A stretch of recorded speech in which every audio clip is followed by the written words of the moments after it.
नमस्कार दोस्तों, आप लोगों का बहुत-बहुत स्वागत है आपके अपने channel Surya science classes UP 36 पर।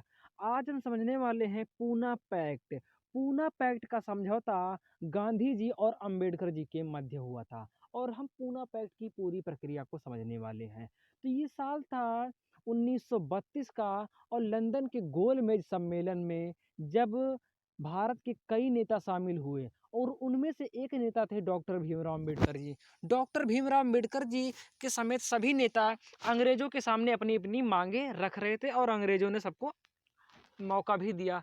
तो अंबेडकर जी ने मांग रखा कि हमें दलितों के लिए पृथक निर्वाचन क्षेत्र चाहिए। जब पृथक निर्वाचन क्षेत्र होगा तो ये एक प्रकार से आरक्षण था। जब उनके पास पृथक निर्वाचन क्षेत्र होगा तभी उनका विकास हो सकता है। तब अंग्रेज जो थे ये पृथक निर्वाचन क्षेत्र दे देते हैं। लेकिन ये बात जैसे ही गांधी जी को पता चला, गांधी जी महाराष्ट्र के पुणे के जेल में बंद थे और गांधी जी सोचते हैं कि यदि दलितों को अलग आरक्षण मिला, अलग पृथक निर्वाचन क्षेत्र मिल गया, तो पृथक निर्वाचन क्षेत्र में क्या होगा कि जिस क्षेत्र में दलितों को पृथक निर्वाचन क्षेत्र दिया जाएगा, वहाँ पर केवल दलित ही चुनाव लड़ेंगे और कोई चुनाव नहीं लड़ सकता। तो धीरे-धीरे क्या करेंगे कि वहाँ पर दलितों के अलावा बाकी सारे लोग वहाँ से पलायन करने लग जाएँगे और देश भर के अन्य जगहों से लोग पलायन कर के दलितों के उस स्थान पर आने लगेंगे। इससे ये होगा कि दलितों का मतलब कि देश का एक ऐसा क्षेत्र जहाँ पर दलित बहुसंख्यक हो जाएँगे और बाकी जगहों पर दलित अल्पसंख्यक हो जाएँगे और इससे देश 2 भागों में बँट जाएगा। दलितों का देश अलग हो जाएगा और पूरा देश अलग हो जाएगा।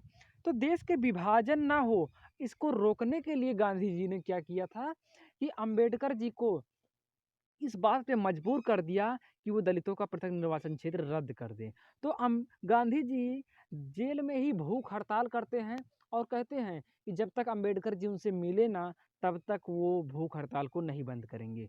और इससे पूरे देश में हाहाकार मच गया कि यदि गांधी जी मर गए, तो इसका ज़िम्मेदार सिर्फ़ और सिर्फ़ अंबेडकर जी होंगे। तो इसका ज़िम्मेदार अंबेडकर जी होंगे, इसलिए अंबेडकर जी भी मजबूर हो गए गांधी जी के पास जाने के लिए। और जब गांधी जी के पास गए तो गांधी जी कहते हैं कि अंबेडकर आप क्यों इन अंग्रेजों की जाल में फंस रहे हो। ये अंग्रेज जिस भी देश में जाते हैं उसी देश में इसी तरह से अलग अलग जाति के लोगों को अलग अलग आरक्षण दे करके उनको आपस में बांट देते हैं, देश का विभाजन करके भाग जाते हैं आपस में। तो अंबेडकर जी को ये बात समझ में आने लग गया, इसलिए अंबेडकर जी गांधी जी की बात से सहमत हो गए और गांधी जी ने कहा कि आप पृथक निर्वाचन क्षेत्र में 75 सीटों की बजाय 145 सीट ले लीजिए, 145 सीट ले लीजिए, लेकिन संयुक्त निर्वाचन क्षेत्र लीजिए। तब अंबेडकर जी गांधी जी की बात से सहमत हो गए थे।